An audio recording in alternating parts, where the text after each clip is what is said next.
Hi everyone, this is Bill. Welcome to our emerging channel where we will primarily be covering three topics: real estate and stock investing and the greatest game, college football.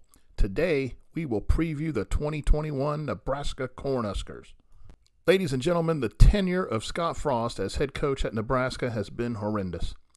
When the golden-haired former national championship quarterback was hired, a greater majority thought, including me, that he would turn around the Big Red Woes in short order. An evaluation of the results, though, things have actually appeared to have gotten worse. Frost is 12-20 at NU, losers of several close games, and without a signature win. Add in the excessive penalties, incompetent special teams, lack of attention to detail, and flawed execution, and you see signs of a fire over there by the dumpster.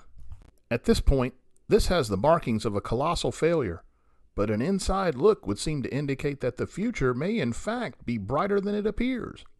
Frost will field his most veteran and complete team in 2021, a bigger, faster, stronger team that has some strong on-the-field leadership and a stout defensive unit that will be leading the way. But putting that sunshine and lollipops aside, for this ascension to occur, many aspects of team improvement will need to emerge. In review, there is not one position group that should not be improved in 2021 versus the performance of a year ago. Some position groups are poised for significant improvement. So, while the schedule is among the toughest in the land, this is the best team Frost has had, and if they win the ones they're supposed to and beat somebody or a couple as a dog, the Huskers will be bowling and more again this year. So let's have a look at the 2021 Huskers. At running back, while unproven, the field is deep and talented. Marquise Stepp, an experienced player who is transferred in from Southern Cal, is the odds-on favorite to take the first handoff. Stepp is a tough inside runner who performed well for the Trojans, but while he missed the spring, he should play a major role for the Huskers if healthy. True freshman Gabe Ervin has turned many an eyeball since arriving this past spring, and many are placing bets that Ervin will eventually be the starter much sooner than later. Seemingly mature beyond his years, Ervin appears a high-level talent that has a very bright future. Marvin Scott, who performed well a year ago despite being a young player, is a guy we think can still figure prominently. Xavier Morrison has had limited time thus far, but noted for his speed and vision, he appears to have exceptional talent and is destined to find his way on the field. Another wild card in the room is true freshman Jaquez Yant, a power runner with superb skills and versatility, who also seems destined to find some carries. Despite Adrian Martinez having 21 starts at the vital position of quarterback, performance at the position has been average at best. Martinez displayed some very impressive skills performing at a high level as a true freshman, but his play, partially due to coaching, scheme, turnovers, and/or injury, has regressed significantly during his career. In fact, Nebraska has benched him several times, but none of the replacements have been able to seize the opportunity. For 2021, the job squarely belongs to Adrian Martinez, who appears mentally and physically ready for the challenge. Without question, Martinez has the physical tools, but the mental aspect of the game, most notably protecting the football, must be improved. The weapons at Martinez's disposal are seemingly much improved, and there's really no excuse for the quarterback play not to be significantly improved as well. We appreciate Martinez's skills and mentality, so we expect significant improvement. But for Nebraska to challenge for the division, it will really have to be a material improvement. Logan Smothers and Heinrich Harburg are battling for the backup job, which will give a slight edge at this point to Smothers. The receiving room, while lacking overall in experience, appears stronger by emerging growth and a new face. That new face is Samari Toure, who collected 1,495 yards in receiving last season at Montana. Torrey is a veteran player who has assumed a leadership role since his arrival in Lincoln and can really be a difference maker for the Big Red. Omar Manning at 6'4", 225 was a JUCO All-America coming in, and he has a skill set to become an honors candidate if he can jump it to the next level. He has shown signs of being on the verge of doing just that. Xavier Betts is another highly regarded recruit who had some moments as a freshman last year, but he has yet to play to his outstanding ability. We think both will continue to emerge. Oliver Martin, Levi Flack, and Wyatt Lure are all experienced players who can make plays. Will Nixon and Alante Brown are players who have turned heads of the coaching staff and will likely be significant contributors this fall. True freshman Latrell Novell is big and fast, and he is certainly one to watch, particularly into the future. Kamonte Grimes and Sean Hardy are also getting looks. While young, this unit has high-level emerging talent and should help Martinez regain some of his old form. The tight end position was a weapon for Scott Frost when he was coaching at UCF, and Nebraska has been incorporating more action for the tight end room. With the talent on hand, Nebraska could have among the best group of tight ends in the country, and we expect an increase in activity as a central piece of the offense in Lincoln this year. Austin Allen at 6'8" is a very talented piece for the Husker offense, and we think he excels potentially with over 30 catches. Travis Vokalek is also very talented, and he will play an integral role, perhaps in line for 20 catches himself. Now, true freshman Thomas Fedoni, a top 4-star phenom, was set to get some significant playing time, but he injured a knee and is expected to miss at least half of the season. While few outside the program appear to share the thought, Scott Frost and offensive line coach Greg Austin have to be thrilled at the emergence of the Big Red offensive line, a long-time staple of excellence within the program. This unit is the most talented and deep group the Huskers have fielded in quite some time. Strong offensive lines usually are a centerpiece of success, and speaking of the center position, Cam Jurgens seems poised for a breakout year, perhaps lining himself up to challenge for national honors. Coaches say Matt Sichterman is coming alive at right guard, and Ethan Piper appears settled in there at left guard. Piper is an intelligent, versatile player. He's expected to play very well this season. At the tackle position, Bryce Benhart performed well on 8 starts a year ago, and while Turner Cochran only started the final game, his ability may put him in contention for conference honors if he continues to emerge as expected. Trent Hickson, who has experience and is very versatile, along with Brock Bando, Brant Banks, Noureddin Noeli, and Ezra Miller, are players who will provide adequate depth for the Huskers up front. And we do want to keep an eye on true freshman Teddy Prochaska, who is a future star. As we noted last year, if Nebraska is to emerge as a conference champion contender, the Big Red will need to be able to run the ball when they have to, not just when they want to. We think this unit gives the Big Red that kind of opportunity. Nebraska has the talent on hand to field an explosive offense, but the Big Red must correct 3 things that have held this unit back in recent seasons. The first is very simple: protect the football, the most important thing a football team can do. Nebraska has lost the turnover battle seemingly for decades, and this has simply got to change. It's a mindset, one with attention to detail, which leads us to the other 2 issues: penalties and execution. Penalties, often at the most inopportune times, have been drive killers for the Huskers, and they have, generally speaking, not been good enough to overcome them. This is discipline. Nebraska has great difficulty in executing plays. Various different things: lined up in the wrong position, running the wrong routes, misfired throws, missed blocks, and many other seemingly simple things. Nebraska must raise the bar on discipline and pay better attention to detail. But we think Nebraska can do that, and we think they will do that. Perhaps it's the new and emerging leadership on the field we see, with rising accountability noticed. We think Martinez and company can average 32 points per game, far exceeding the paltry 23 unacceptable points per game scored in 2020. With Nebraska not expected to do much by the national media, it should be noted that the Huskers have a strength in their defensive unit. 10 starters return, a veteran group with emerging players, where the overall level of play is expected to rise dramatically, and it was decent a year ago. Eric Shenander has built a stout unit, a unit where several players with opportunities to move on, super seniors if you will, are returning, hoping for something special. Let's begin up front. Nebraska plays a 3-4, where it is vitally important to be strong up front, particularly in the middle. At the nose is Damien Daniels.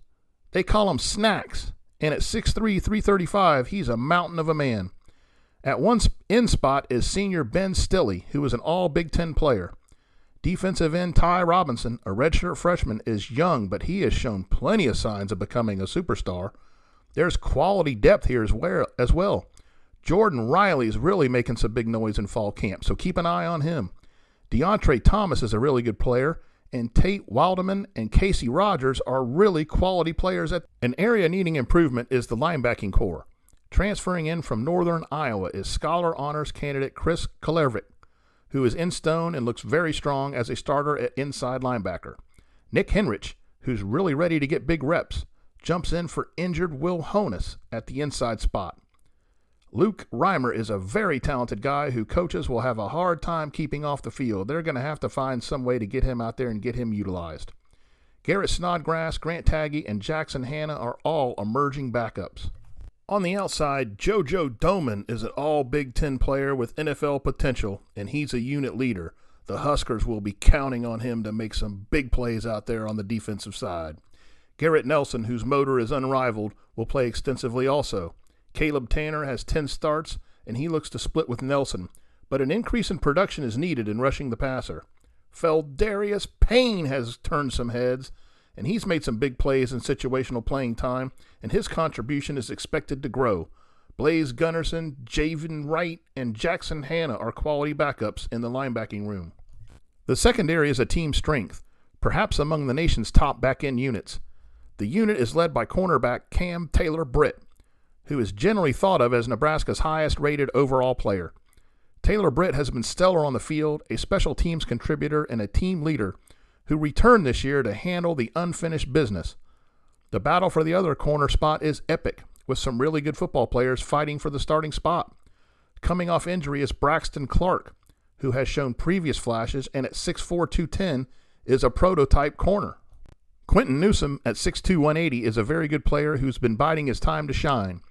Newsom will play plenty somewhere.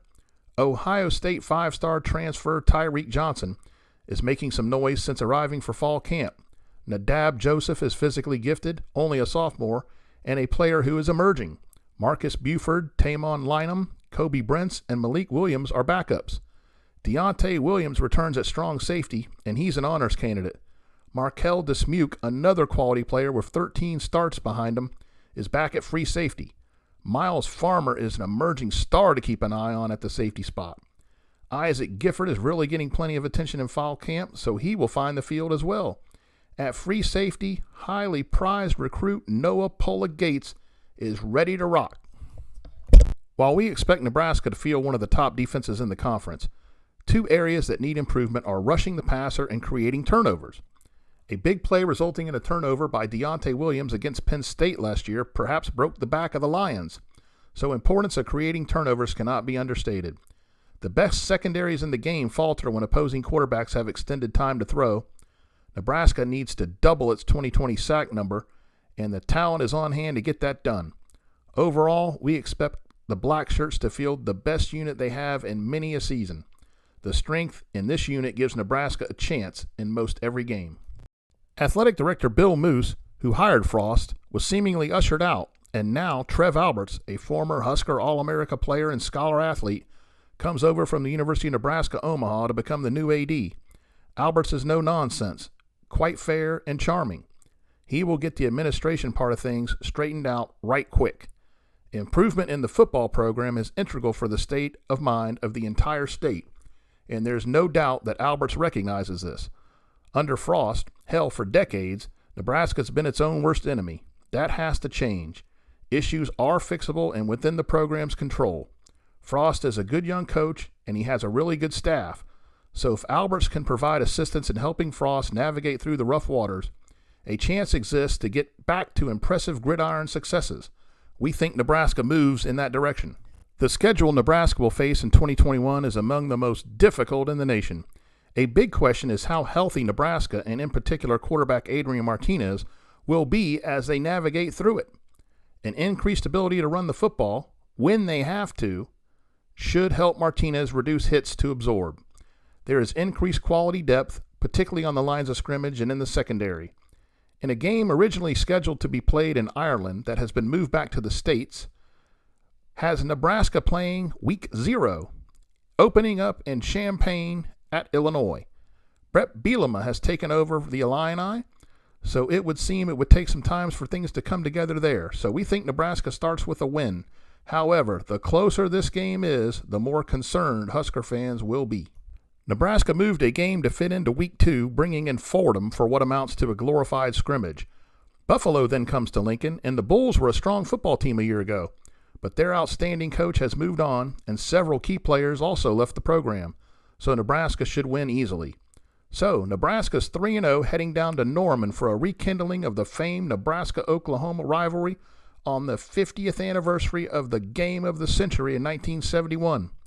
While Oklahoma is a top 5 team 50 years later, Nebraska clearly is not. The goal here would be to stay close with the talented Sooners. For those thinking upset, it would seem the Big Red would need some turnovers along the way with strong play at the lines of scrimmage. Possible, but highly, highly unlikely.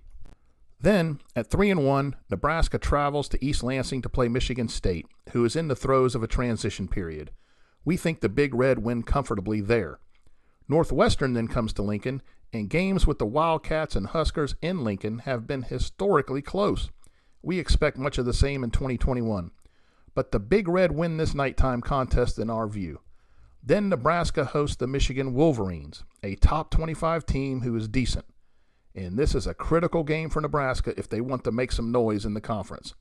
The game is probably a coin flip, and we think it kind of depends on how banged up Nebraska is. With the game in Lincoln, we'll give it to the Huskers, but very, very close, and certainly this is a game Michigan could win. Then, possibly at 6-1, Nebraska travels to Minnesota. This game is critical for the West Division, and Minnesota, another top 25 team who has had their way with the Huskers recently, will be tough to beat on the road. We're going to have to go with Minnesota in this game. Perhaps you can flip the Michigan-Minnesota outcomes. But either way, we think Nebraska goes into the bye week at 6-2. Nebraska then hosts Purdue, followed by powerful Ohio State. So, at 7-3, the Big Red gets another bye week. Now, the division is on the line, and Nebraska has no room for error. Nebraska goes to Wisconsin, a team the Huskers have lost some close games to in recent seasons. It will be very tough, but if Nebraska has it going, the Big Red could win it. Show me on that one. Then a confident and good Iowa team, who has owned Nebraska recently, comes to Lincoln to close the season. The Huskers are so overdue here, it's almost sound money, right? I mean, assuming great health, Nebraska could go 8-4, but likely they're banged up and drop one that we're going to count as a win at this point. So 7-5 really looks like a good record for Nebraska in 2021. A better team, not such a great record, but on the ascension. And Frost will keep his job and Nebraska will go bowling. Thanks for watching, everybody. Certainly appreciate it. Let us know your thoughts on Nebraska for 2021, what we got right, what we got wrong. Appreciate it very much. Take good care. We'll see you next time.